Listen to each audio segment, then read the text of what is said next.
Nice, eh? Woohoo! Welcome aboard, everyone. We're back with Virtual Collage Jam for the first edition of the autumn. I'm here with my trusty sidekick, Kim Lee Ko. And we're so happy to be back, and we're just ready to rock and roll, refreshed. We had some lovely time up north. Very quiet, very restorative. Did a little bit of creating, a lot of napping, some planning, some thinking about things. And so yeah, we're feeling refreshed and ready to rock and roll. So hope you are too. Hope you've got your collage tools ready. Before we dive into today's session, I've got a few things to talk about. Just briefly, as you may recall, Cherie Ricola, one of our Virtual Collage Jam regulars, was asked to do an article for Collage Magazine. So that's going to be coming out in October. So Collage Magazine, KOLAJ, is a Canadian quarterly magazine, and they also have a huge online presence and do all kinds of initiatives. So they're like a real Canadian success story. So I'm really over the moon to be featured in that, and thank you so much, Cherie. She can't join us this week, but thank you, Cherie, so much for writing that article and organizing it, and it's going to be great. We're going to have a little moment in the spotlight. So and while I'm talking about Collage Magazine, they also have a page on their website which I said they have a really a thorough website with lots of things to it. They have a page called Collage Communities, which are from around the world, groups that get together and run events, and so on. And so one of the things I want to do this year is start putting out feelers into the wider collage world. And so I've submitted Virtual Collage Jam to that. So hopefully in a month or so we'll be listed on that as well. So. And one more news thing, and then we'll just get on with the show. On Wednesday of this week, September 29th. 9th, yes. Thank you, Kim. Yep. Kim's my second brain. There will be a podcast by Lisa Jane Irvine. A bunch of you guys know her. Mississauga artist, and wow, the energy she has. She teaches full time. She makes them at art. She started a podcast. So I'm really blessed and lucky to be one of her early podcast subjects. And that drops on Wednesday. So I will have that in social media. I've also done a quick, a short YouTube video on it. So which has links to it as well. I don't know whether it's on every podcasting platform, but on quite a lot of them. Yes, exactly. It's on Apple, it's on Spotify, Spotify, Stitcher, Amazon, and I might be missing one or two, but yeah, most of the main podcast platforms. So I can hardly wait to hear it. Really, I shared that on Twitter yesterday. I'm really looking forward to it. It's nice to have fans, I have to tell you, and ones that love you is even better. Or even better. So today we are the optional. As always, we work with an optional prompt. So if the prompt doesn't speak to you, just do whatever you like. But this week's prompt is complementary colors. So in other words, colors that are opposite each other on the color wheel. Such as. Well, you have it up there. Exactly. Not so fast, Cal. So any colors that are opposite each other on the color wheel are opposites, right? So they're as different as colors can be. So red, green, blue, orange. And then that's an odd color wheel, actually, because the orange is quite anemic looking. Yeah, it is. Well, might be a printing issue. Yeah, I think it is a printing issue because I printed this on matte paper because I know when I use gloss paper, it's really hard to show on screen, yeah, because the glare gets nasty. So I am sorry, it is showing even a little more anemic on screen. so that should be a nice bright orange. Yes, that should be a nice bright orange. Yeah, should be more like that one. Yeah, but oranger. Yeah, but anyway, any colors that are opposite each other are they energize each other. If you want this color, this red violet, to look its absolute best and most red violet, putting its opposite near it will make it zing. And that's also what's known as using a limited palette, which is deciding to use fewer than the whole range of colors. And that can be a good idea because art in general, but collage specifically, can get way out of hand way too fast, right? Collage, you get a bunch of things down and then, oh my goodness, it's looking like a dog's breakfast, right? So anything that you do that sort of like puts a few limits on it can be beneficial. So you might say, oh, I'm going to only use blues, so use a monochromatic color scheme, or I'm going to work in black and whites or near neutrals. And those are all ways in which you can use color to give it a particular kind of feel.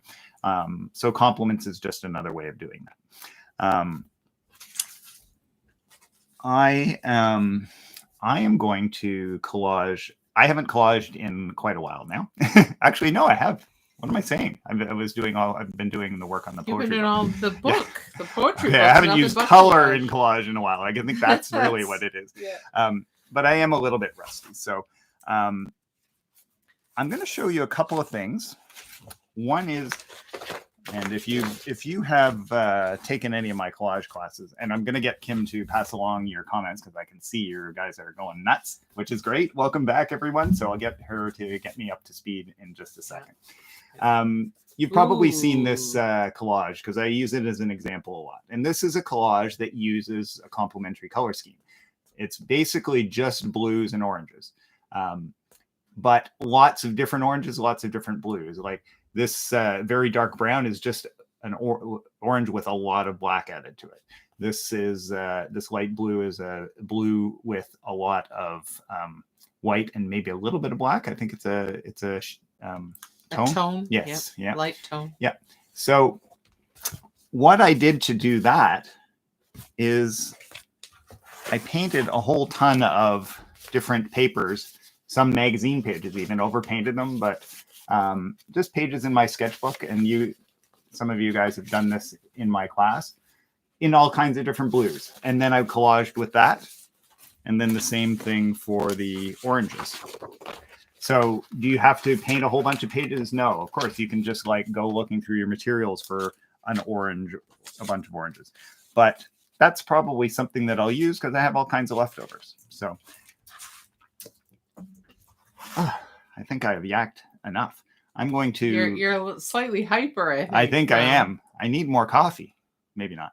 I'm hyper because I'm back and I'm excited.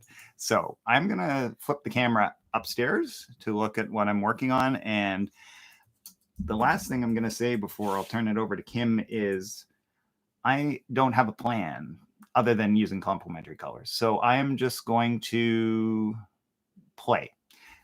When I am starting out after a little time away from any kind of art, I like to lower the bar for myself. I like to say, I'm just going to like play and see what happens.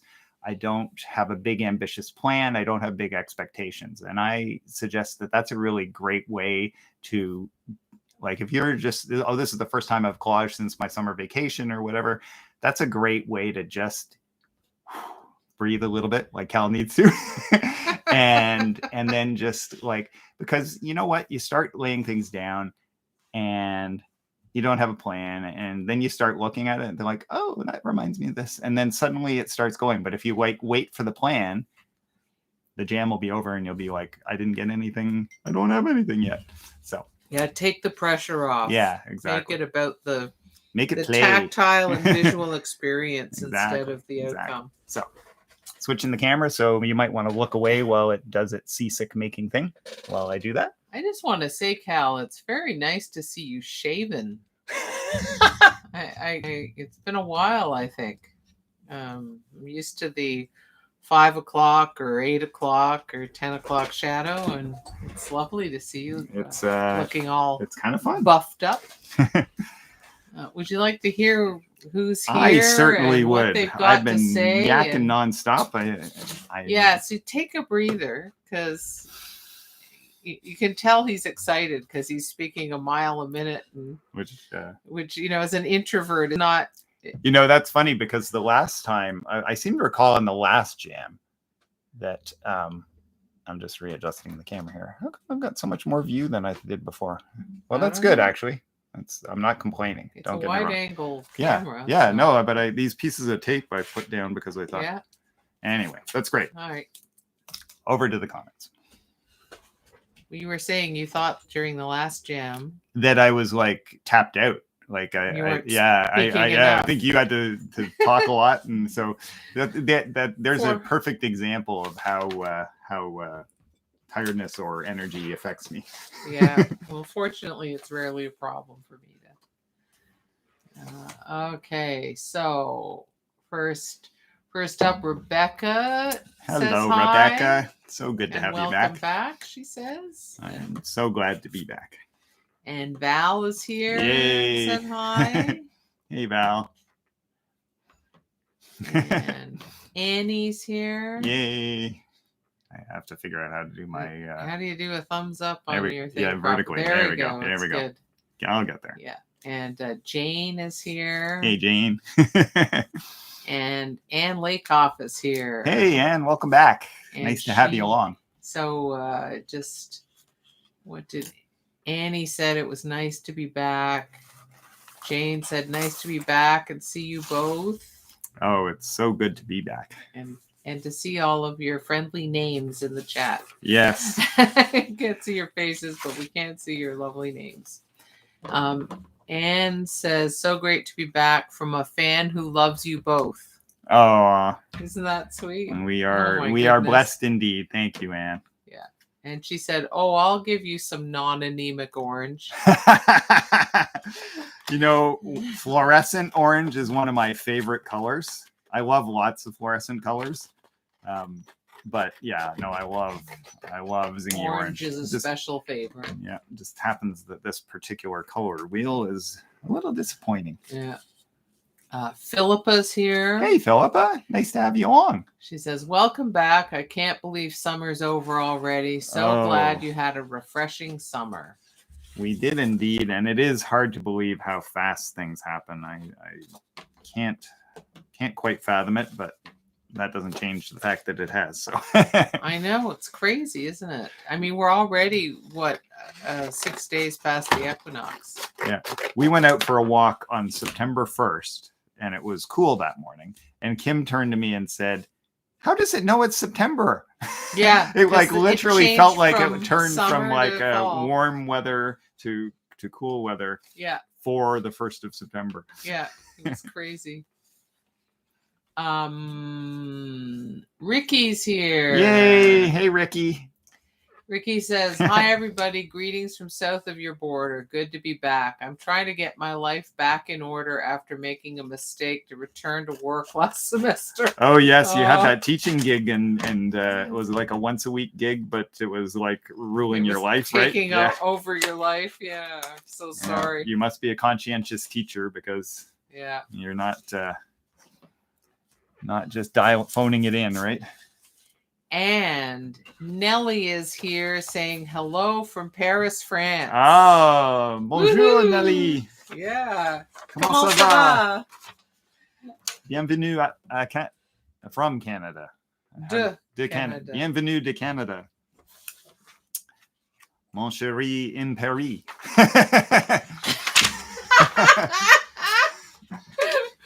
This is the smoothie style, eh?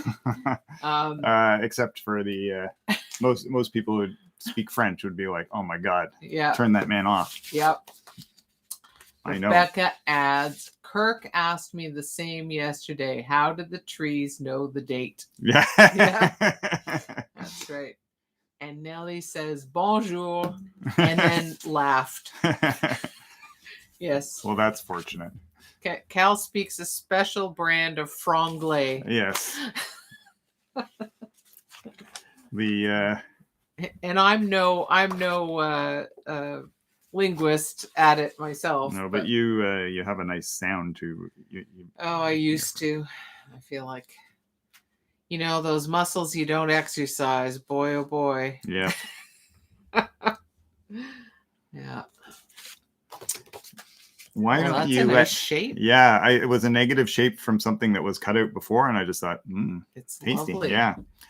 So let us know what complementary colors if you are. Yeah, if you're playing. What pair are you playing with? We'll see. I'm thinking I might play with a few different ones. Start off with these blues and oranges, and then see where we go. I remember when I used to paint portraits regularly. Was my favorite thing to paint out of a blue ground. And lots of people really like working out of orange grounds. Yes. I'm a landscape artist. Yeah. I like working out of orange grounds. But I like working excuse me.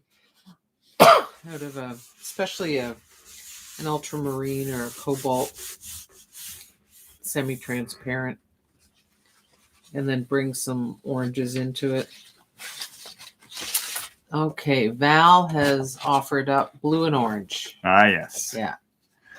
It's hard to beat. It's such a tasty pair, honestly. It is. I mean, I actually like most of them. I have a particular affinity for yellow, green, and red, violet. But I like blue and orange. Yeah. Probably the one I use least is violet and yellow. Yeah. I think that's common. That's not the go-to one for most people. Occasionally, I ran across some artists who had done quite a lot of yellow violet systems but I can't remember who it was. But one artist who's taken some classes with me, she might have taken with you, I'm not sure. Sherry Daly. Yeah, I've definitely had. So she is the queen of red and green. Oh, actually, interesting. So is Anne Bald Bloom, another artist, painter. It's funny how we have our particular our go-tos, but it's part of what makes us, right? That we gravitate to particular colors. Nellie adds that she's working with turquoise and orange with an exotic subject. Ooh, nice. So it's like it's sort of complementary. It's just adjacent to complementary, which can be a beautiful thing to play with.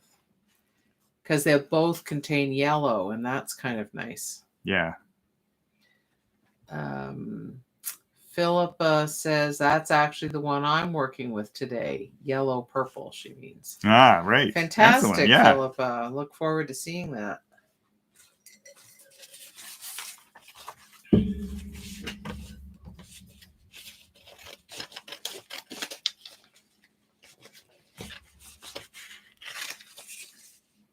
Is this left over from something, or did you prepare these for today? No, they're left over. Right. One of the things I love about collage is that you can work with leftovers. But, one of the go-to exercises for my in-person classes, and sometimes my online collage classes as well, is to paint a bunch of papers. I love basically creating your palette, right? Yeah. So working within a limited palette, often a pair of complements. And then, but you can get stuff like this, which is really great.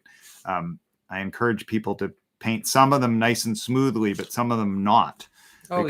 Because then you get character, right? And it means you can find like a textured area. Let's try and find a good example. Here, this has a nice grain to it, right? And so you can cut delicate pieces out of something that was obviously brushed on very vigorously, and there's a nice kind of contrast. Closer to the camera, actually. So there's kind of a nice contrast when you cut this very careful little piece, but then it's obviously was done with that's all the fast brush. Yeah, exactly. Brush. Yeah. But I mean, it also it's darker in some places, much more open in others. if I was looking for a textured area, I could cut it out of that. Yeah, it just gives you lots more options. I love making wonderful surfaces. So beautiful papers Well, yeah, and with you all are kinds of things. quite good at We it. should do a joint thing sometime where I teach that part of it and you teach the collage part of it. Oh, That would be fun, wouldn't rubber it? arm. And then we could do each other's, like you could prepare some surfaces during my part and I could do some collage during your part. It definitely sounds like. That sounds like fun. Yes, exactly.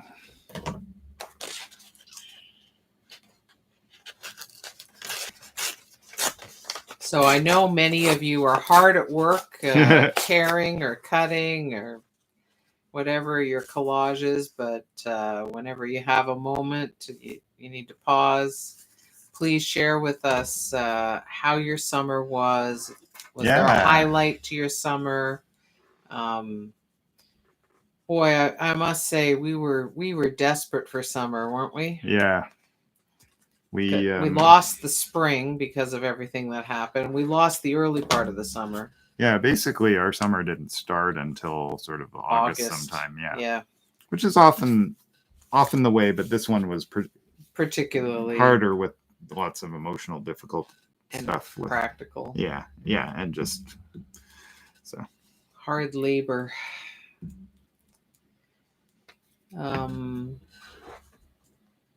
We got away to Prince Edward County for a couple of nights. Yeah, really quite a short trip, like 2 nights, but it was great. Was great. Oh my God, it was wonderful. We visited art, we visited friends. We were staying at this fabulous new oh God, it's called Indergard Farm, and it's a farm stay, but it's not what you think of as a farm stay because the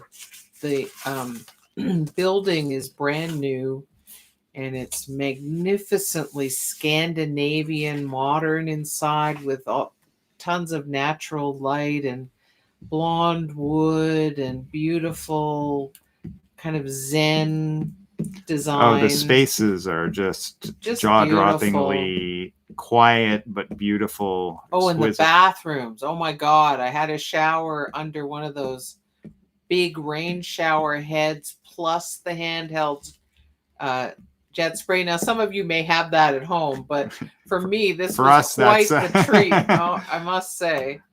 But yeah, and some of the rooms have kitchenettes. There's actually a whole suite that has more than one room where there's a big, gorgeous kitchen that is part of the rental. So anyway, a friend of ours is managing that. He's an artist who also has a long farming background. So he's laying hens and meat chickens and now alpacas. They just got their alpacas delivered yesterday. So we missed out on the alpacas. So I hope we'll be going back at some point to see them. But it was, it was just wonderful. So many people from Toronto have moved out to Prince Edward County, which quite a lot. Must be hard for the locals, but a whole bunch of our friends are out there. So we visited some of them. Yeah, we probably know half a dozen people who have moved there in the last couple of years, maybe. Few years, yeah. Yeah. So yeah. So, yeah. Definitely gave us pause. Yeah. I mean, I'm sure it's not affordable anymore, Yeah, but then neither is where we live. We couldn't believe how expensive the real estate in our neighborhood is. It is our house is a shambles, so no, but the market is insane, nutty. Right? Yeah, no bearing on real value, I don't think. I think I saw Tangerine Bank offering a under 2% mortgage. Things are crazy when it's like that. So that explains it. Anyway, who needs to talk about real estate? God, Prince Edward County is beautiful. That's the main thing. And we had the treat of taking a ferry across from Prince Edward County to the mainland On the way back. Yeah. on the way back because we were visiting a friend who's near where the ferry lands. So Jane has offered up that she's doing a simple red-green system now, Nice. but did one already, which includes red, green, and other complementary colors. Ah. Yes. So you can keep it within just one complementary pair, or you can say I'm gonna work within, oranges and blues, or you could even say I'm gonna work with orange and blue and red and green. Like use a few different. Maybe in different proportions. Yeah, exactly. So that there's the one pair is dominant, the other's an accent. Yeah, exactly. Yeah. Rebecca says they had a quiet summer, but did get to see her sister. She flew up from South Carolina for a week. Oh, that's nice. Wow, it's probably been a long time, right? And did you and you surprised your mom, right? You guys She went. says we even surprised my parents with a visit in Bob Cajun. Nice. Wonderful. Yeah. Yeah, this summer we finally visited a few people. Yeah, for the first time in quite a long time. Crazy. Ricky says, I treated myself to a week in Camden, Maine. You would love it. I think I've heard good things about that place, but I've never been there. The whole town is either local fishermen, lobster, which I don't eat, or artists. You would love the art and craft scene. I bet we would. My grandfather, who was an artist, he was my first art teacher, actually. He used to paint landscapes in oils. One of his favorite things to do with my grandmother was road trips down the East Coast, particularly any of the fishing locations. Cape Cod was a favorite place. Is there a Cape Ann? I'm not sure. That seems to echo in my memory. It's been a long time since they were alive. And my grandmother's job was to take the photographs because she was the family photographer. And he would sketch and then he'd make beautiful paintings of the fisher, mostly the scenes of the boats and the buildings and the lobster traps and all the paraphernalia. Yeah, but he sold most of his work, so we have very little of it left. He was more conventional, but he had great painting chops. He did, and he wanted. I remember having a conversation with him. Now he died when I was like 11, so this is how far back it goes. But I remember having a conversation with him about how much he wanted to understand abstract painting. He really, he was intellectually curious and open-minded, but he didn't have someone who taught him how it works and why, like the hows and whys and wherefores of abstract painting. He tried it on his own, but he couldn't, he couldn't make sense of it. He was living in Quebec, at the time of the what the hell? What's the name of the group? Automatiste. Of the Automatiste. So he was really right in the heart of abstract painting at the time, and he really wanted to understand it. He realized that it was important. And so when later, as an adult, I became knowledgeable about these things, I really wished I could go back in time and talk to him about it. Well, that was a time when it was a lot harder there were a lot fewer options for self-education or even education period, right? Yeah. I mean, he wasn't going to be going back to university.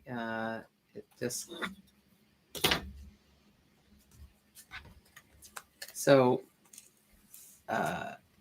there were classes like Arthur Lismer had taught classes at the Montreal Museum of Fine Arts, I think, or the Beaux-Arts Museum, I think it was. But education was looked at differently in those days. It would have been considered weird, I think, to go do that back as an to school. older person, Yeah. you know, at 60 years old or something. Whereas now, of course, Now it's not. Fortunately, lifelong learning is an imperative, really. Yeah. Oh, this is shaping up nicely, dear.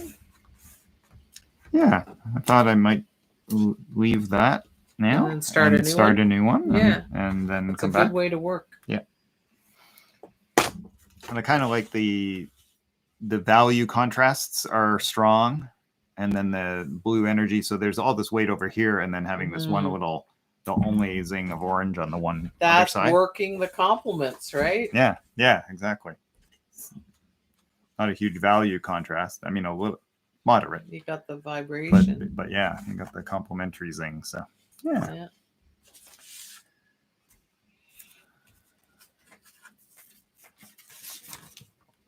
I'm going to start with this crazy thing as the base.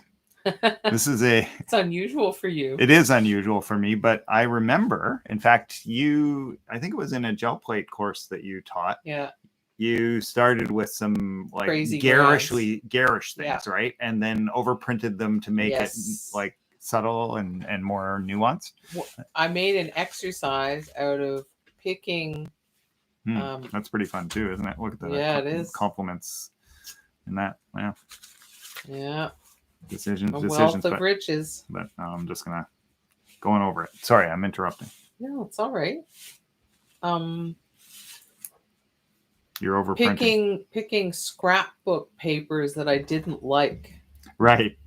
And finding a way to use characteristics from them and edit them with gel plate printing in order to make something that I liked better. Sometimes it's kind of fun to have something to work against. Exactly. There are lots of times we find things that we love to work with, but it can be interesting to work against something as well. Philippa says, we went to the AGO to see Andy Warhol, our first outing in so long. Wow, yeah. Smile. Oh, it must have felt great, eh, Philippa? Yeah. Yeah, we've only done a little bit of getting back out again, but it's been so welcome. So, and you know, when there was always the underlying worry about, and there still is with COVID, but I remember being sort of grateful in one sense, at least short term, when to slow down, just because just like you were so I could fried just stop from your and life. be home. Yeah. And but yeah, we've had maybe a bit too much of a good thing in that respect. Yeah. So yeah, definitely. Yeah, we were ready to see some people. Yes, for sure. Definitely. Jane writes, Kim, you raise an interesting topic, understanding abstract art. What does that really mean? Well, so the question is, if a painting is not, we'll talk about painting at this, just for the purposes of this. If a painting is not about subject matter, what is it about? That's really what, understanding that is understanding what abstract art is about.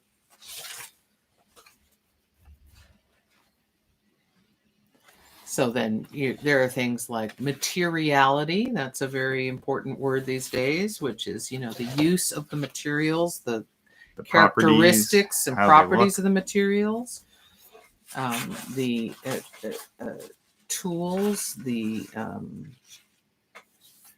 surfaces, the color and design relationships.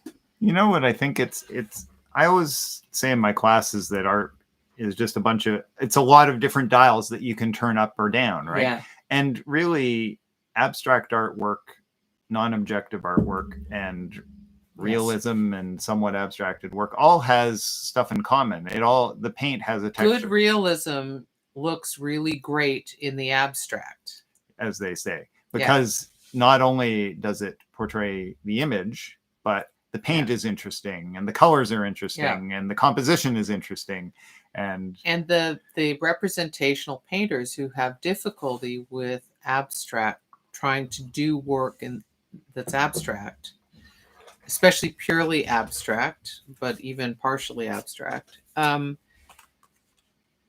It's because they're so used to having subject matter to hang their skills on, or else they may actually have a weak foundation in those painterly skills that aren't about representation. Like Nathan Oliveira, one of the Bay Area figurative artists, he was a brilliant artist, and he painted figures so abstractly. The compositions were so sophisticated, but he found he always needed to have a figure. That was what made it work for him. That got his artist juices flowing, and that's totally fine. So his abstraction wasn't pure abstraction. Whereas Richard Diebenkorn, his colleague and friend in the same group, moved between abstracting compositions with the figure and pure abstraction or non-objective painting. So that's a little capsule. Yeah, and for instance, emotion is or expression, abstract expressionism. Therefore, emotion can come from what you perceive in the imagery and the narrative it tells you, or the feeling. It can also come from, you can have a picture that's quite literal, but you can respond maybe more viscerally to the colors in it. So then what happens when you take out the imagery but the colors remain? You can still have that sort of same emotional response to the colors and shapes. Well, also then there's there's a potential for a dialogue, right, between subject matter and the painterly and the approach. way it's you could actually create a paradox. Exactly. You can paint a beautiful scene with ugly colors, or an ugly scene with beautiful colors, or a clearly tragic scene with sugary cotton candy colors. Yes, exactly. And that would be a statement, very jarring, right? Yeah. Intentionally. So that's where subject matter, having a subject is really adds in a way that pure abstraction can't work. But pure abstraction allows for other things. Yeah. Once you let go of subject matter, there's a huge gaping void, but there's also an incredible freedom. So some people see more the void and some people see more the freedom. But it's important to have skills and understanding. Your paintings suffer whether you're representing or not. But when it's pure painting, which is what non-objective painting is, it's pure painting, then any weaknesses in your understanding of painting will show. Yeah. Oh, boy. Well, that was a challenging little Thanks, opening collage jam, eh? Yeah. Anyway, I hope that gave you some good food for thought. It's nice to have something to mull over sometimes when you're making work, right? I know for a while,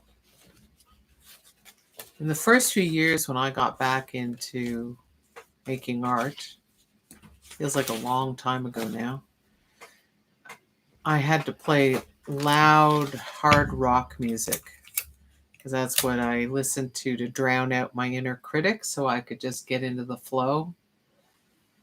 And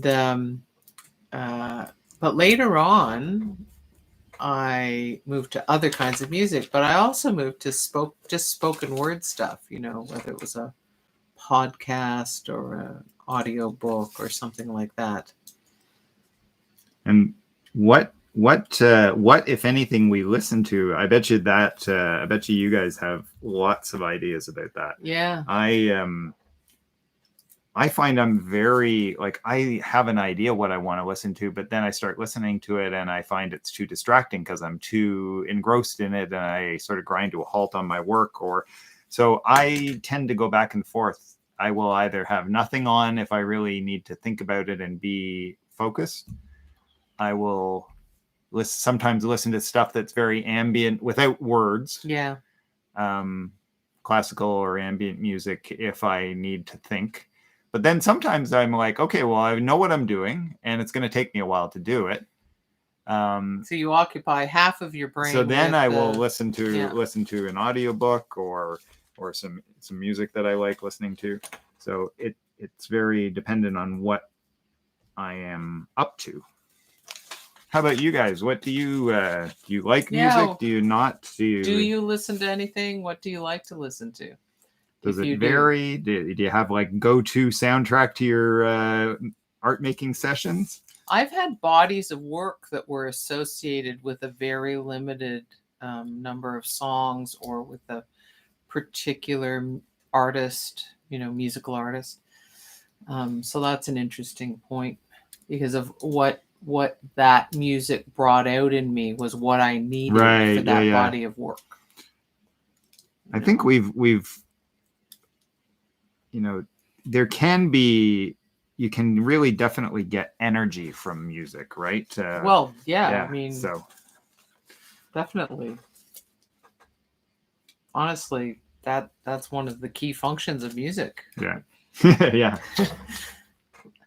But if like I will sometimes listen to really loud, bold music if I feel that's what I need to be. Like I need to be very bold and gestural and not fussy, not get it sort of out of my head and be very a very senior art instructor in our neck of the woods, John Leonard, talked about one body of work he did where he had to listen to country music because he was doing transport trucks. He was painting transport trucks, and he wanted to imbue it with trucker culture. Right. He wanted to feel that as he painted. So I always thought that was quite interesting. Kind of like there's a bit of an actor approach, right? Studying a role to that. And I think there is some of that in art, right? I mean, in that energy thing you were talking about, right? Like,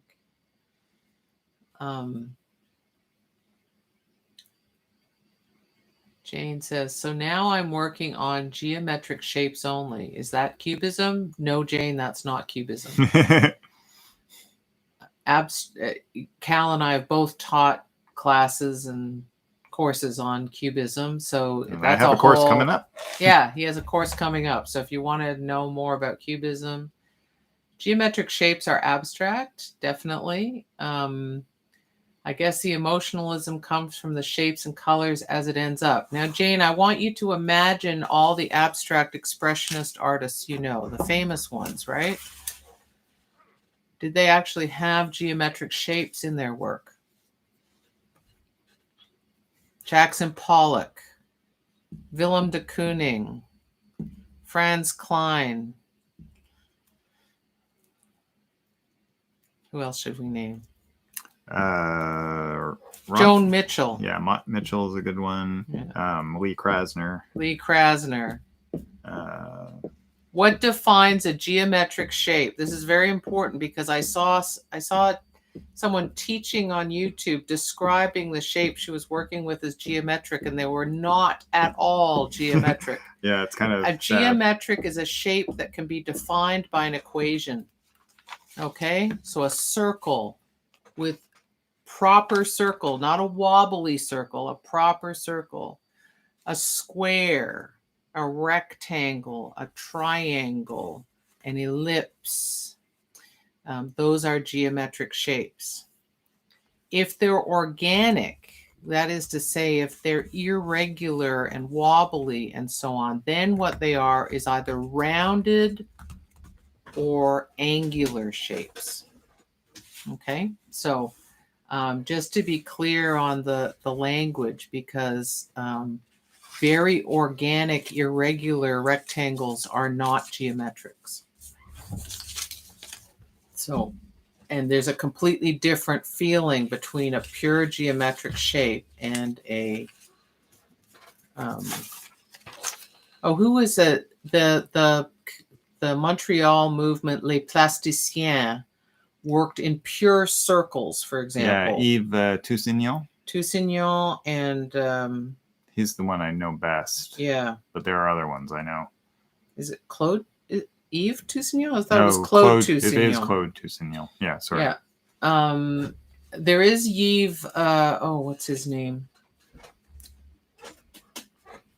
I went to an opening at the AGO when I was in high school for this artist, and I hated the work at the time, but no. Yves Gaucher, I think is not Gautier though. I don't think Gaucher. I think it's Yves Gaucher. So they work in geometrics, and that is very distinct approach. Whereas the abstract expressionists were about gesture, the human hand, the pouring of emotion or apparent emotion through the human hand, making marks that were the opposite of geometric. Yeah.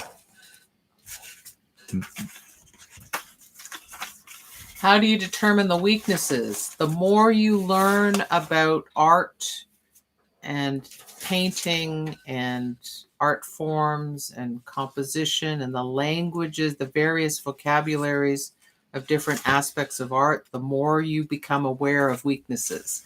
And the fewer you'll probably have. Or you have them at a higher level. That's actually the truth, right? You have them at a higher level. So that's why people take courses, Jane. To have their mistakes be at a higher, or weaknesses be at a higher level. Rebecca, one of my fave authors lists his soundtrack at the back of each book. Maybe could do the same for artworks and series. That's a great idea. I think I've seen an occasional artist actually, when they considered their soundtrack crucial to the work, do that. But Valerie says she can't listen to anything that she has to think about. Music is easy to just have as a background noise. Yeah. Kind of, you get in a groove and you don't have to think about it. Joy. Hi, Joy. Hey, Joy. Nice to see you here. She writes, love those royal Dutch blue and orange colors. Yes. Yeah, they're zingy, aren't they? Yeah. Jane says she signed on for Kal's Cubism class. Thank you, Kim, for your explanation. Well, you're going to have some fun in Kal's Cubism class. It's so much fun playing with that stuff, isn't it, Kal? It is. I'm biased, but I think so. We both enjoy playing in it. Cubism changed our understanding of the image in ways that nobody, it's subconscious. It imbued our visual culture, so that there are all kinds of illustration styles and photographic approaches and just approaches to visuals in general that changed forever because of Cubism, just like Futurism changed it. And Futurism was made possible by Edward Muybridge in the 19th century doing photography of motion. So, everything's connected to everything else. It's an amazing thing. And, I think some movements are of their time, and, you don't necessarily know how influential it's going to be over the long term at the time. But I think some movements change irrevocably the changed. culture, changed visual Yeah, and I culture, think yeah. Cubism is definitely one of Oh, those. Cubism's huge. There are some- Picasso changed it in a few other Yeah, ways yeah. too, but there are some isms that are like, yeah, that was interesting, but it wasn't that. Well, it's so cool. Like if you go back into the 19th century and you look at those huge history paintings, right? Massive history paintings. Well, you don't see a lot of that these days, but you do see Kent Monkman, First Nations artist, giant of a First Nations artist in Canada, just recently sold an enormous piece to the Metropolitan Museum of Art in New York. He does history paintings based on the history of kind of subverting the history of colonialism and adding in. He's a queer artist, and so he adds in a lot of sexuality and queer sexuality, especially into the paintings. So you do see things come back, even if they don't create movements that are as lasting. And that's a good example of an artist looking at what do I want to talk about and what would be a great setup for that. Well, he probably found it. He may have looked at history paintings and found them interesting and not known for a while why he found them interesting or what he could do with them or anything like that. But then, thought about it enough that he realized, oh man, there's some history I want to be rewriting. And what better than a history painting to do that with? Because, so he's a couple of things that the dominant culture hasn't been, right? That painted those original history paintings. He's queer and he's First Nations. Yeah. So using that as the conspicuous by its absence, those two qualities, and then putting his work into that context, really, it's like smelling salts. It gives you a woof. Yeah, wait a minute, it's right? quite. Because from a distance, it looks like exactly a history painting. It's one of my favorite things in art is bait and switch, right? Yeah. You think you know what you're looking at, and then you really like, whoa, right? And yeah, I love that. I remember the first time I encountered one of his paintings, it was like, whoa, what's going on here?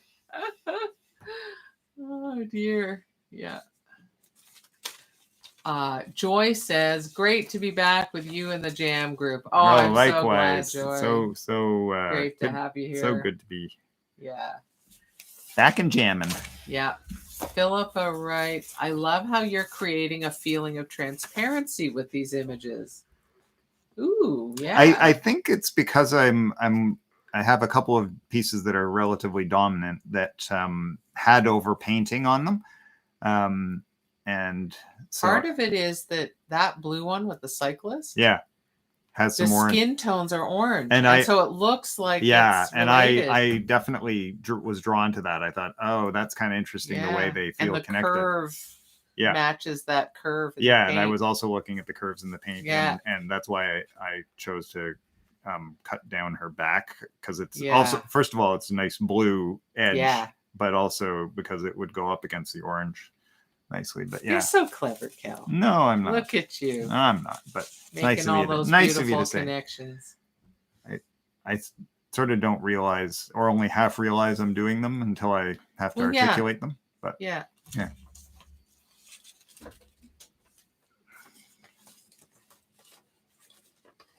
That just brings me to another thing that comes up a lot in conversations, which is about working intuitively. So intuition is not something you emerge from the womb with. Intuition is knowledge and experience that's sufficiently embedded, you no longer have to think about it consciously. Yeah. So the more you learn and the more you experience, the more versatile and wide-ranging your intuition becomes.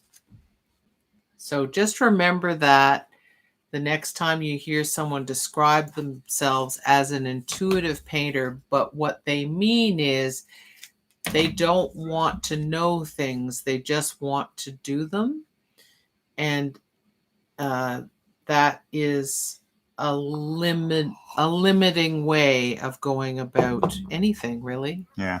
As instructors, it's something that we feel passionate about because We see the difference, you know? Yeah. It's Because quite a difference. It is great in one sense to not be burdened with too many thoughts and plans, but the fact is you have to put them into your brain and think about them and play with them and work with them And absorb them, and then they become part of your intuition. Yeah.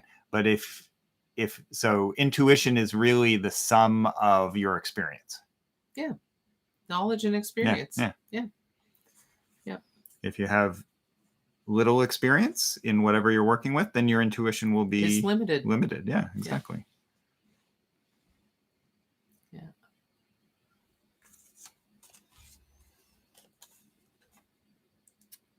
Rebecca writes, I'd call that naive, not intuitive. Yes, that's a good way of putting it, good because there is a, naive art is a thing too. So yeah, that's a good distinction. I once had a student who was new to me show up at a mixed media class I was teaching, and she, we were just getting to know each other, and she said, yeah, I love color. I love color, and I like to paint intuitively.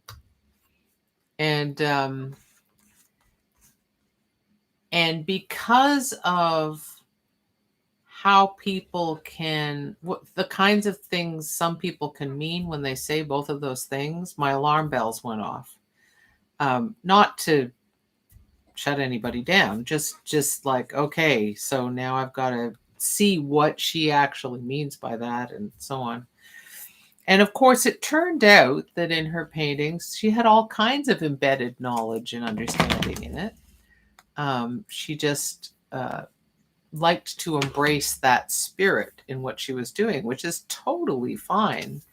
But interestingly, she was in a class where she wanted to learn things. And of course, that was going to expand her intuition. So, yeah.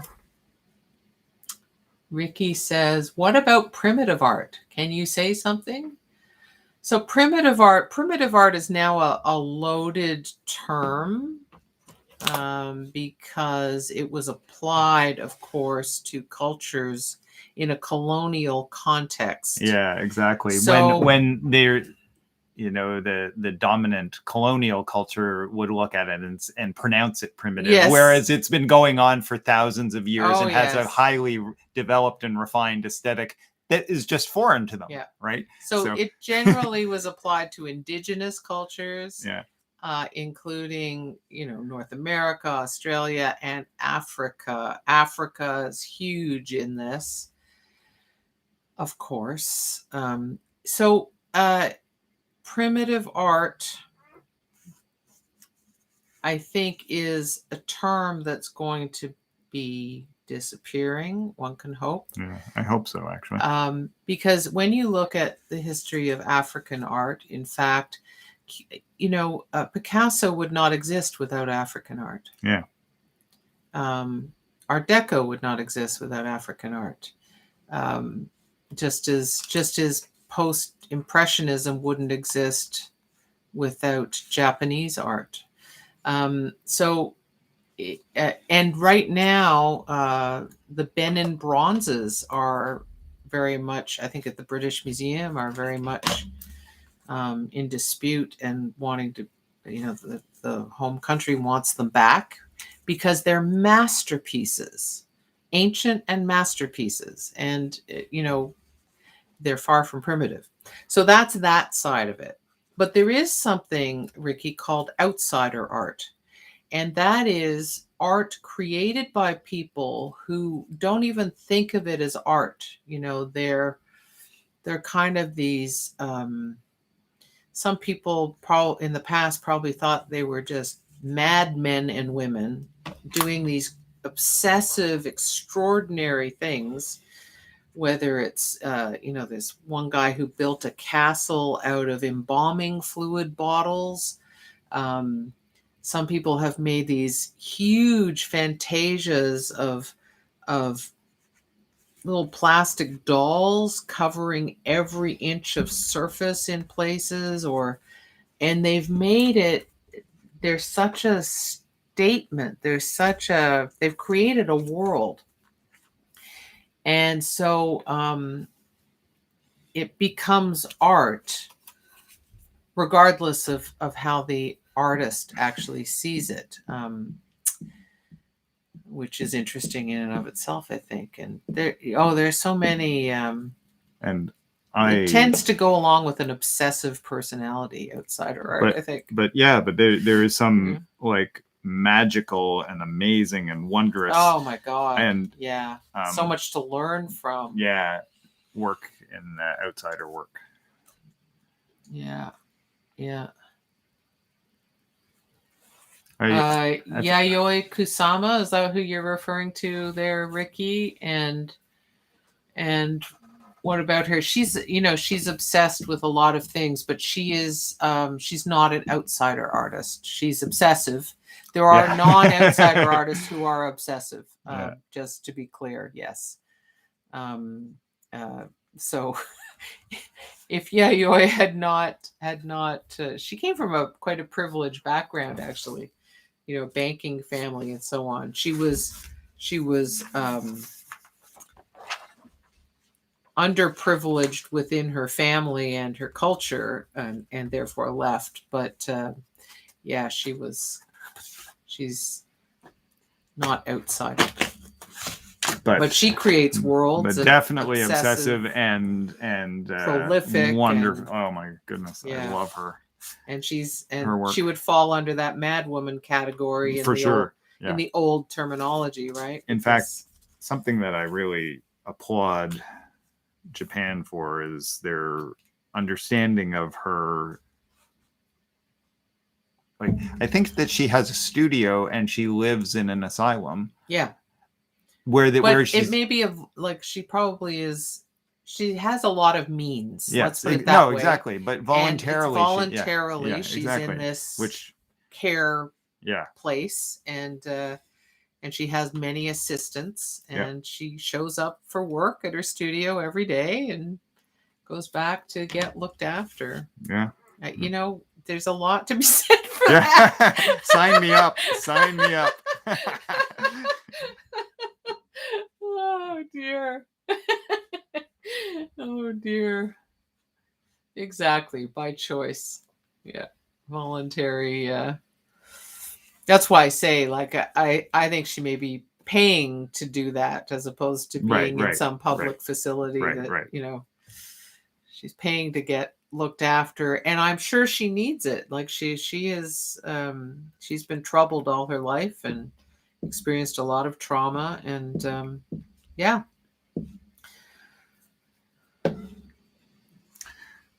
but to whatever extent, what I was driving at is the system recognized her situation and treated it very humanely, or maybe they did. I mean, because we don't know the details, we don't know if it was a purely commercial transaction. But and you're right, it could be like, well, she makes a lot of art and a lot of money, so let's give her the support she needs, right? Why not? Yeah, why not? Maybe if she pays, it subsidizes someone else, That's also good. Yes, we've been gaining rather a lot more experience with long-term care than we would rather have done, but I guess it's, in one sense, it's good to know. I'm glad to say my godmother's in a very good place. Thank goodness. Yeah, so we're so delighted and relieved. Ooh, that's an interesting set of shapes, isn't Yeah, it? kind of like that. Yeah.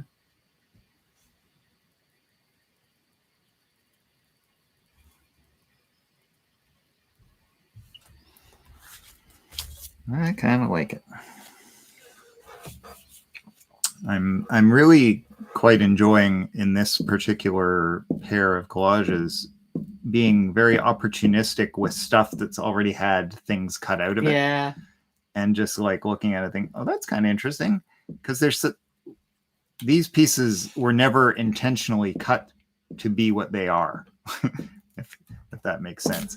I cut the pieces out of them that I used for something else, and this is just what's left over. So there's something unintentional and interesting about the fact that they were unintentional. As designers, we're very used to being very intentional, very planned, very calculated. So working against that is actually kind of fun and interesting. And say goodbye to Philippa, who has to leave now. Nice to have you along, Philippa. Thank you so much for joining us. Yeah. I was thinking about Modigliani. Amedeo Modigliani. Sorry, going back to an earlier topic. Right. To Ricky's question. Mm-hmm. His work was hugely influenced by art from Oceania. So, I don't know, the Polynesian islands, that kind of thing. Mm-hmm. Yeah. So that's another whole area. So you may see in the news a lot more now the term AAPI, Asian American. Oh God, I'm having trouble. Asian American Pacific Islander or something like that is what it stands for.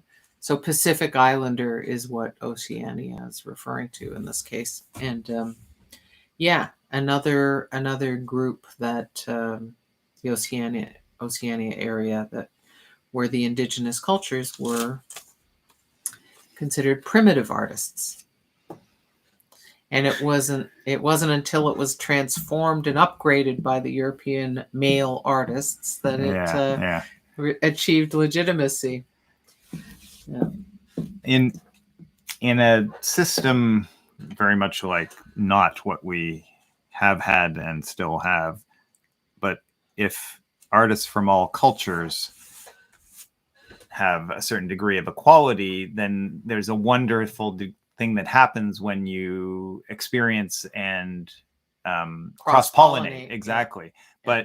But when there's a power dynamic or whatever, an art world that decides. An art world that decides, this is primitive. Oh, but when you do it, it's not primitive because you're from our culture and we approve of you. So so because it was shockingly recent that art created by First Nations people here was able to move out of the anthropological departments of museums and into the art departments of museums. So, yeah. And that's art past and present, Yeah. Ooh, more nice shapes. It's just fabulous, isn't it? It is. It's fun. Yeah. Definitely fun. Anyway, the main thing is we need to have artists being artists and connecting up with each other and each other's work and growing together. There are always exceptions, but I have found artists to be among the most generous and open-minded and interested in cross-pollination and cross-fertilization and supportive of each other, regardless of background or and that's something that I really love about being an artist and being in that part of a community. Yeah. Like this community. Bingo. Like the Virtual Collage Jam community. Thank you, everybody. Yeah. Well, like the Facebook group is such a model of that, isn't it? It is. Yeah. Thanks, by the way, to everyone. Not everyone's here today, but there was a lot of activity in the last week or two on the Virtual Collage Jam Facebook group, and it was great to see. So thank you for that. Rebecca says, thank you. We're all co-creating it, right? Yeah, that's true. That's what co-creators, that's a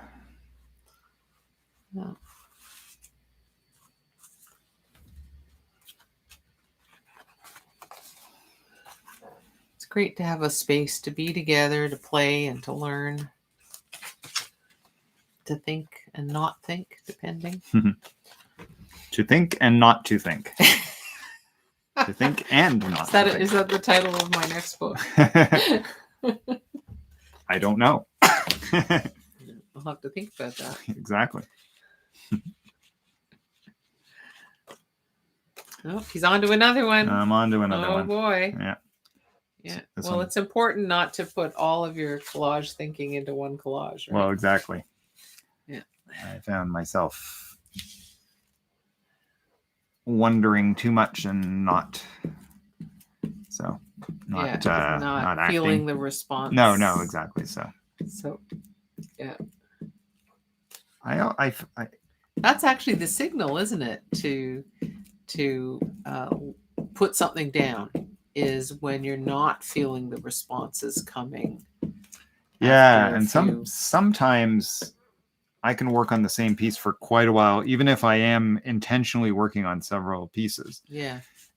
Just because it's flowing, but then I notice, looks like the clarity has left the building. So when I can actually notice that, that's when I try to move on, and that's what was happening with this one. Yeah. I had this piece, and I kind of like it here because it's got this interesting answer. Yeah, it does. And I kind of like that negative there, and it's a warm versus a cool dark. But if you lost something, but there's something about the proportions here that's nice, and the quiet and the space. Yeah, like exactly. That space. Yeah, exactly. And dividing it up sort of into more wasn't working. And I was thinking, oh well, maybe it should be like super subtle, and it may still land over here somewhere. I may not even be able to see that on the camera. Yeah, you can actually. But I'm gonna just also, No. Oh, sorry. Something I would do. Do tell. And this is like it's everybody my piece, so here. I throw I'll... these things out, and he can totally ignore them. I take a little sliver of this darker the really blue, strong like blue. the dark blue, over here. Yeah. And I'd put it adjacent to in between the orange and the paler blue. Just in one here? spot. Yeah. Not the super pale blue, just the medium blue. Right. Yeah. Which is actually quite pale. Yeah, no, it is. I mean, it's all relative, right? Yeah. Which is, and so we can lay a piece it in could there stick and see up what we above think. the so like something. the thing. Yeah, even smaller than that. Yeah, I think it's smaller. Skinnier. Yeah, I think smaller than that is probably good.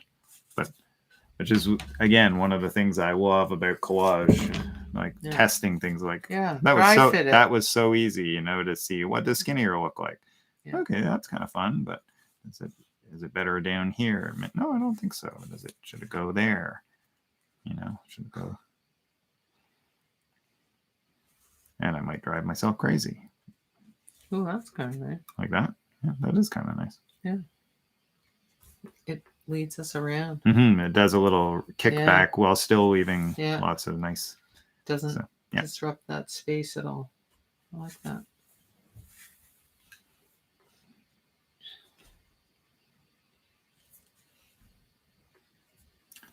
I'm going to do is leave that there to contemplate the next time. That's a nice start, those two pieces. Yeah, there's I like that. those.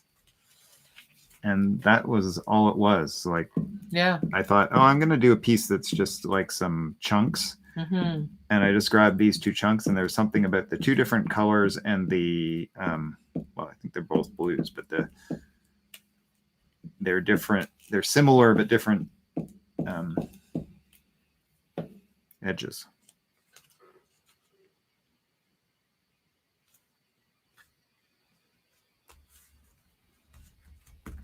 And the sort of torn sketchbook page edge. Yeah, it's always fun to play with, isn't it? It is. It is fun. Yeah. It is fun.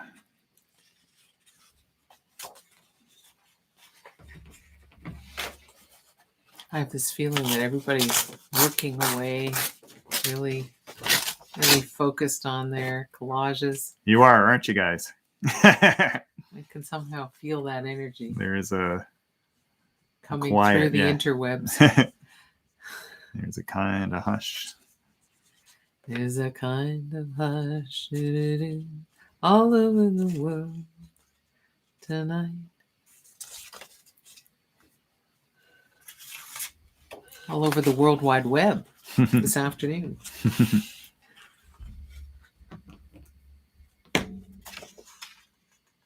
Oh, look at that. There's some gel plate prints up on that board. I must get them down. For those of you who are wondering what's she on about, she doesn't normally sit on that side of the table. So she's seeing stuff on her bulletin board that she'd forgotten when she'd put there, which is that's right. Kind of fun. We have a sold out gel plate workshop coming up. Yeah, congratulations. Weekend. Is that next weekend? No, next week. It's a week from tomorrow, I think. Wow. Yeah. There's so I'm going to get my gel plate stuff organized. There's going to be some fun to be had there. Yep.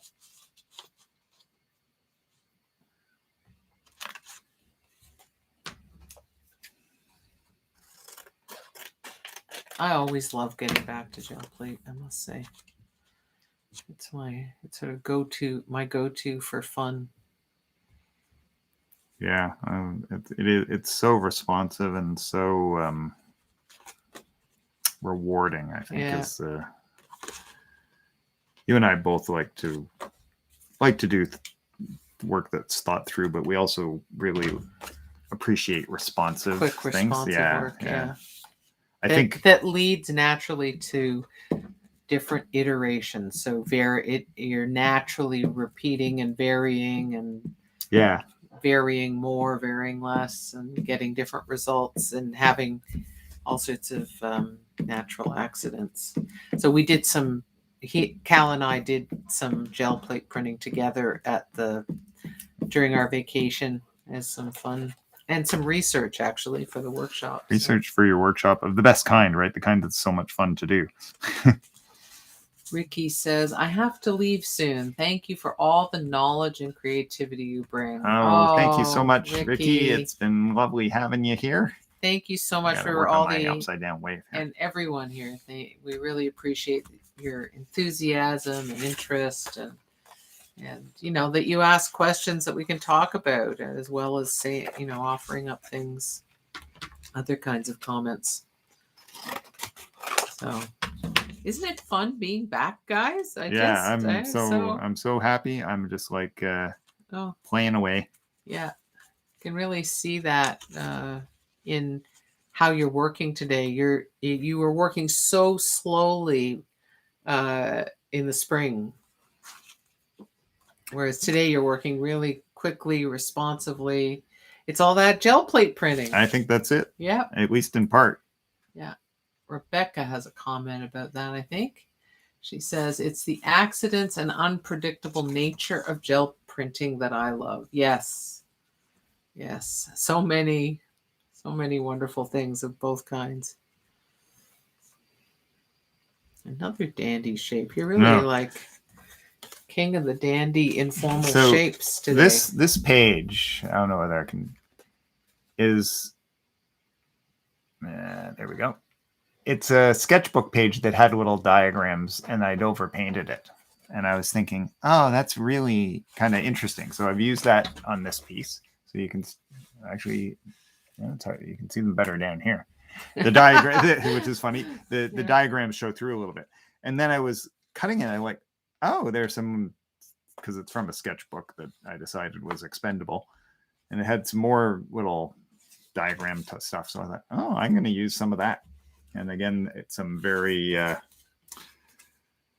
just happen chance shapes.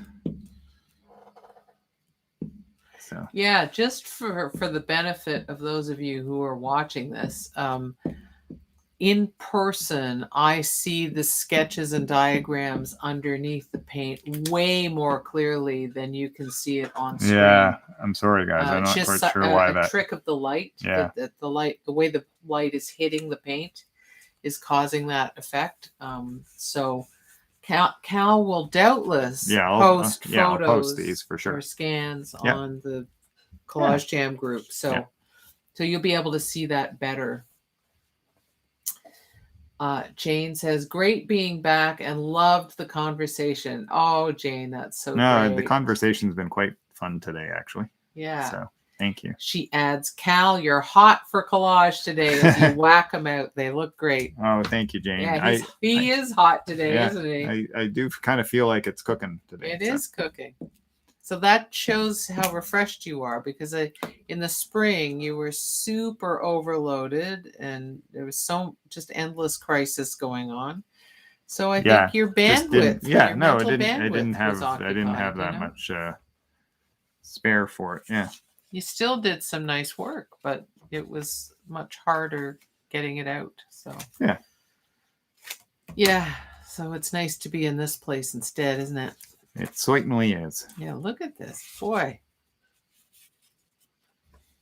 It's a delight to watch. And I'll give you a 9-minute warning. Wow. Yeah. Again, Look how many collages you've done. At the risk of sounding like the broken record that we always say on these live events, I can't believe it's almost over already. That's a lovely sign. That is a lovely sign. It means you're in flow, and the conversation is a big part of it. Yeah, so that's also interesting, because oftentimes I find I can talk or I can work. But today, no. I've been just like, yeah.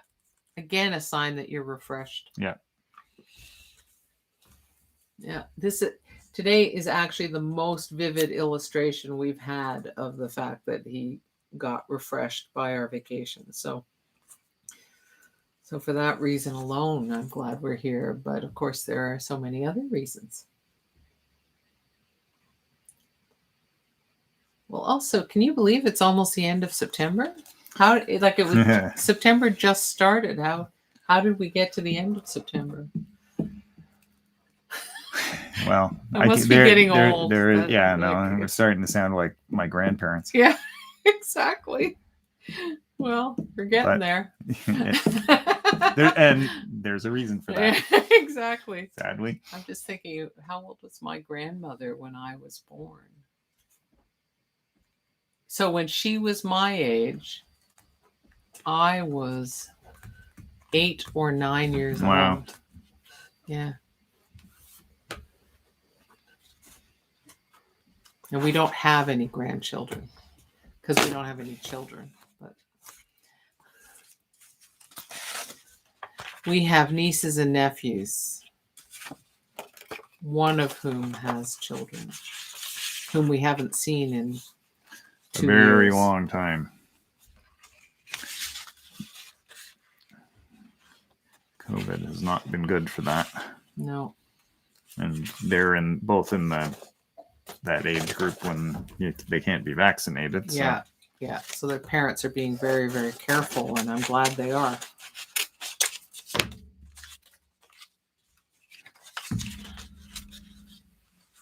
I think the eldest started kindergarten.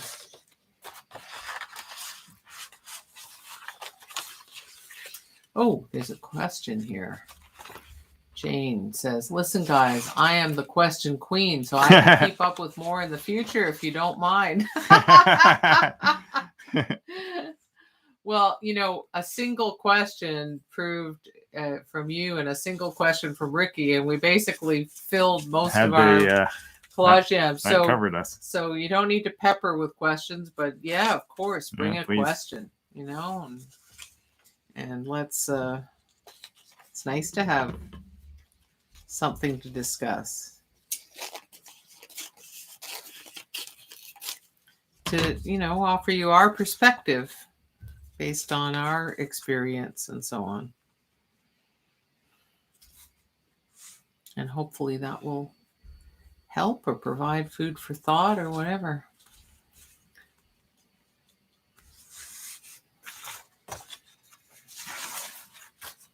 Are you just having too much fun? I am just having too much fun. It really looks like it, I must say.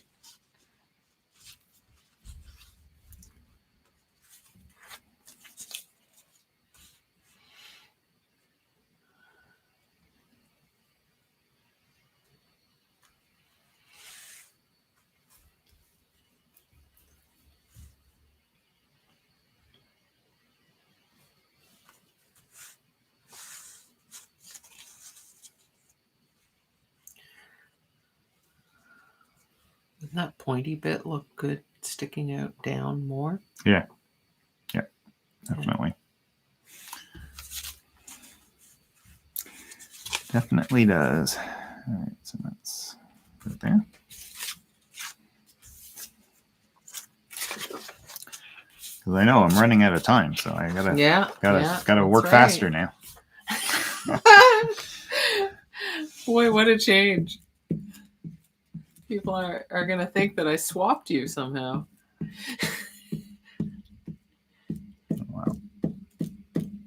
While we would like to think that we can work consistently and productively all the time, the fact is creativity ebbs and flows just like every other natural thing. Yep. And there are fallow periods and there are productive periods and there are low tide and high tide. Exactly. Yeah. So that's right. Rebecca says, addressing Jane, I don't ask a lot of questions, but love hearing the answers and discussion that results. Oh, I'm glad, Rebecca.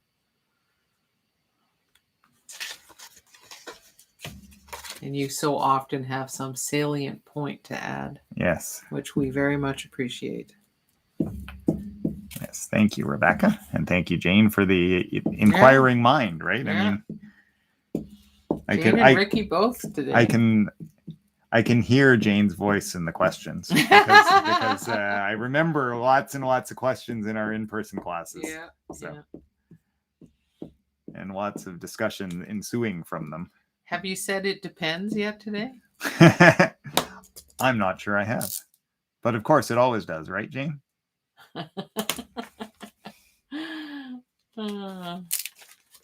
Rebecca adds, it shows how important it is to rest and take care of yourself. Yes, seriously. It is true. This weekend, we really neglected it most of our lives. And, now that we're older, we can't.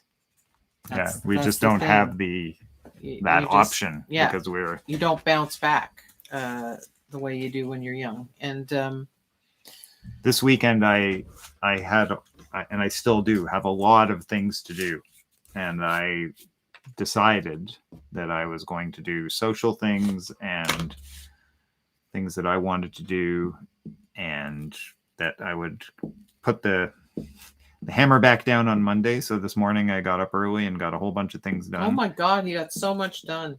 But it was only because I had rested, and that is a hard lesson that I have to keep learning. Apparently, it's actually funny because Kal has been athletic all his life and fitness oriented and doing workouts and so on, and he's always known that a principle of gaining fitness is rest. He's always known that. And whenever he hasn't rested adequately, he's paid the price for that. So he learned to, take the days off he needed to from workouts and so on. But it took until now to really start getting the lesson just in life in general about that. That it's not just about the workouts. Sad but true. Yeah. Rebecca says, thanks. And Jane wrote, I'll second Rebecca's comment. Yes, it always depends. Yeah.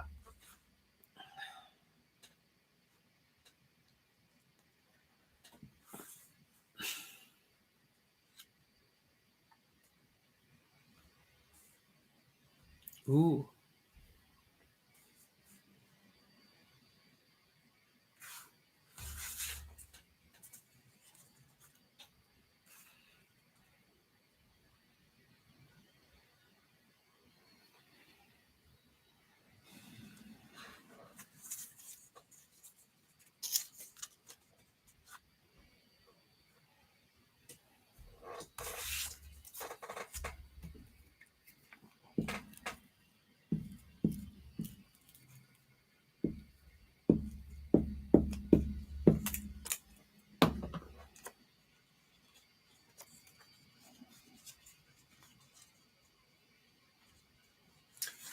It is now 3:30.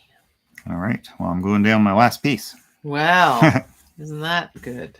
Good timing. Yeah. So do you want to do a review of just showing all the pieces you have done or are well underway anyway? Whatever. Yeah, that's whatever actually okay. Let's do that. Yeah. All right. So this one, move a few of the distractions away. This one, I don't know whether it's done, but it's close.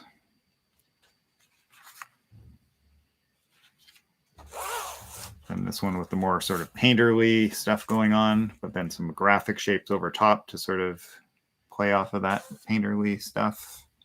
Kind of like a nice big J, or negative J, or reverse J. Of J, yeah. And this one, I think, is kind of a nice sort of minimalist or small, quieter piece anyway. Yeah. And then this was the, can I do another one in 5 minutes thing, which it may not be done yet, but it's close. It's got some nice relationships. I kind of like the curve repeating and the happenstance pieces that were already cut out. And those bold black lines underneath the orange paint or orange paint. Yeah, I had the full piece of the bicycle, and I thought it was too literal. Yeah. And this had the cutout from some other time, so I thought, so just take it out. It's still recognizable, but like, oh, it's a bike. It's abstract. I had no idea it was a bike. Yeah, but it's much downplayed, which I think is nice for an abstract context like that. Yeah. So, wow, not a bad little session. I hope you guys had a fruitful or enjoyable time. Enjoyable is the most important part. Yeah, I kind of think it is. It's if you're having fun, the good work will follow. Yeah.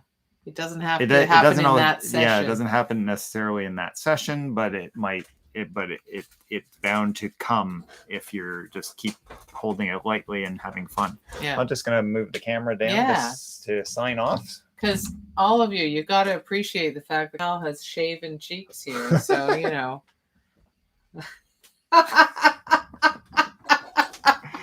Not to embarrass you at all, Kal.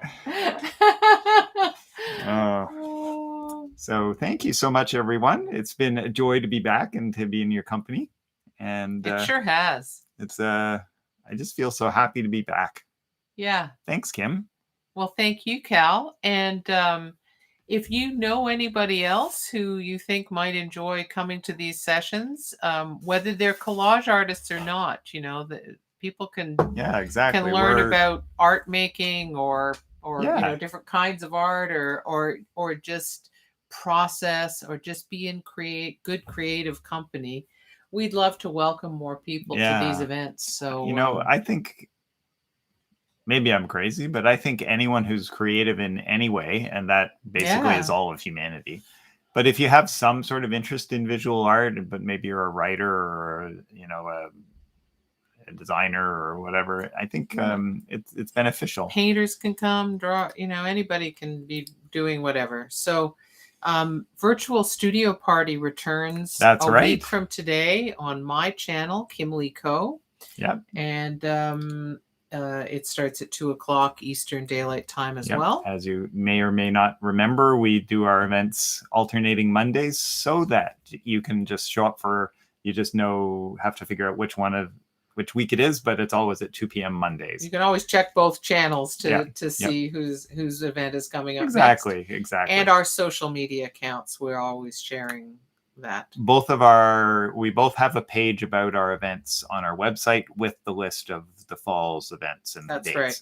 So I list Kim's events on my page, Virtual Collage Jam page, and she lists my Virtual Collage Jam things on my her Virtual Studio Party page. So you never need to be in doubt. If we run behind or something and haven't posted the up-to-date stuff, you just use the contact form and give us hell. But we're through to December.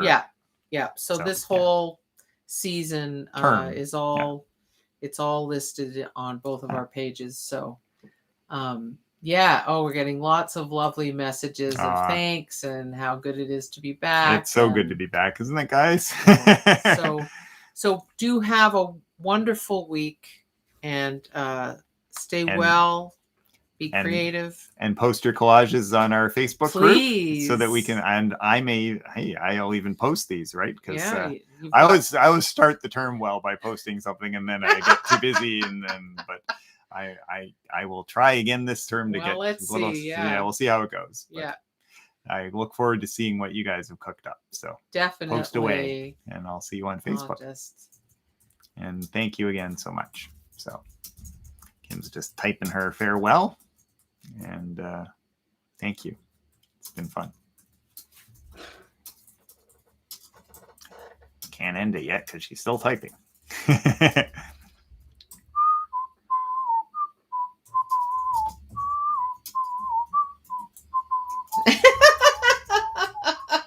You have to be careful. YouTube will slam you for copyright it'll infringement for the music. So. All right. Yeah. Sorry. Yikes. Yeah, you need to okay, imagine a song in your head.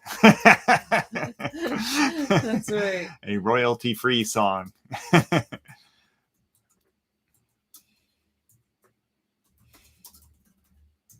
Okay. All right. She's posted, and I will see you on Facebook, and we'll see you next week on Kim's event, and we'll see you in 2 weeks for Take care, everybody. Jam.